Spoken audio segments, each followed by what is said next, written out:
Om Swastiastu, perkenalkan saya Made Safitra Kusuma Dewi, dokter muda bagian anestesiologi dan terapi intensif RSUP Sanglah Universitas Udayana. Kali ini akan membawakan materi tentang nutrisi parenteral. Yang pertama, saya akan membahas tentang Kabifen periferal yang dimana itu merupakan nutrisi parenteral yang mengandung glukosa 11%, asam amino, elektrolit, dan emulsi dari lemak. Untuk dosisnya, terutama yang perifer itu pada orang dewasa 27 hingga 40 ml per kilogram per hari. Dihabiskan selama 12 hingga 24 jam dengan dosis maksimal itu 40 ml per kilogram per hari. Dan untuk anak-anak dari umur 2 hingga 10 tahun itu dosisnya 14 hingga 28 ml per kilogram selama 12 hingga 24 jam. Untuk indikasi dari parenteral nutrisi Kabifen ini sebagai sumber kalori, protein, elektrolit, dan asam lemak esensial untuk pasien-pasien yang membutuhkan nutrisi parenteral ketika tidak dapat diberikan melalui oral maupun itu tidak mungkin, tidak cukup, atau terdapat kontraindikasi. Dan juga untuk mencegah defisiensi asam lemak esensial karena kandungannya mengandung asam lemak. Kontraindikasi pada pasien-pasien yang hipersensitif terhadap telur atau protein kedelai, pada pasien-pasien dengan kondisi hiperlipidemia, terutama trigliserida yang di atas 1000 mg per desiliter, pada pasien dengan penurunan fungsi hati dan ginjal, dengan gangguan penggumpalan darah, kondisi hiperglikemia atau diabetes, dan anak-anak usia di bawah 2 tahun karena dapat mengakumulasi lemak di intravaskular paru-paru sehingga mengganggu proses pernafasan dan mengakibatkan gangguan pernafasan dan respiratory arrest pada anak-anak.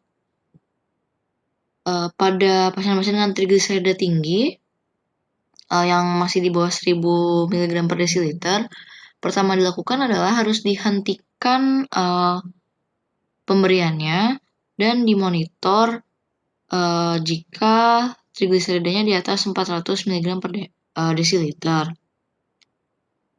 Lalu setelah dia trigliseridanya turun dari 400, baru dimulai lagi dengan rate infusion yang lebih rendah dan waktunya lebih lambat seperti itu. Lalu harus diwaspadai juga fat overload syndrome di mana terdapat penurunan fungsi untuk metabolisme lipid serta perpanjangan dari plasma clearance lipidnya itu. Dan dia bisa muncul bersamaan dengan anemia, gangguan pembekuan darah, koma, penurunan fungsi liver yang lebih parah, hiperlipidemia, dan biasanya kondisi-kondisi tersebut itu reversible ketika pemberian dari Kabifen ini diberhentikan. Selanjutnya harus waspada dengan pre-feeding syndrome pada pasien-pasien yang malnutrisi berat karena terjadi pergeseran magnesium, fosfor, potasium di dalam intraselular sehingga menyebabkan kelelahan atau generalized fatigue, kelemahan otot, udem, hemolisis, dan bahkan aritmia yang dapat menyebabkan sudden cardiac arrest. Dan juga pada pasien-pasien yang ada hepatic impairment seperti kontraindikasi tadi tidak dapat diberikan karena dapat mengganggu amonia darah dan juga dapat meningkatkan emulsi lemak pada intravena sehingga dapat menyebabkan trombus maupun oklusi. Dan pada gangguan renal tadi itu dia dapat menyebabkan gangguan imbalance dari elektrolit dan cairan.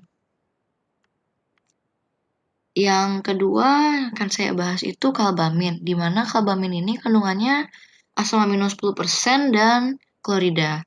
Yaitu datangnya dalam botol kaca yang isinya 500 ml.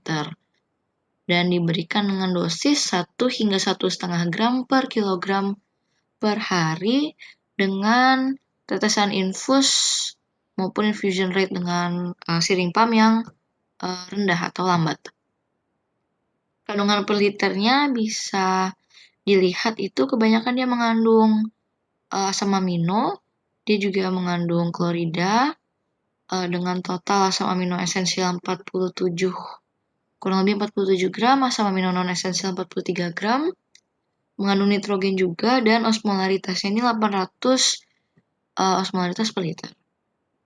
Untuk indikasinya, pada pasien-pasien yang malnutrisi dan keadaan stres metabolik yang meningkat seperti pada pasien yang trauma dan sedang dilakukan atau setelah dilakukan pembedahan. Kontraindikasinya itu penurunan fungsi hati dan ginjal dan juga gangguan metabolisme protein karena kandungan dari cairan ini itu kebanyakan protein, sehingga pada pasien dengan gangguan metabolisme protein dia akan terjadi penumpukan dan penurunan fungsi ginjal yang lebih lanjut. Untuk perhatian khususnya pada pasien-pasien hiponatremi, pada pasien-pasien asidosis itu dia dapat meningkatkan imbalance dari anion gap-nya, dan juga pada pasien-pasien pediatrik karena kemungkinan metabolisme proteinnya tidak sebaik pasien dewasa.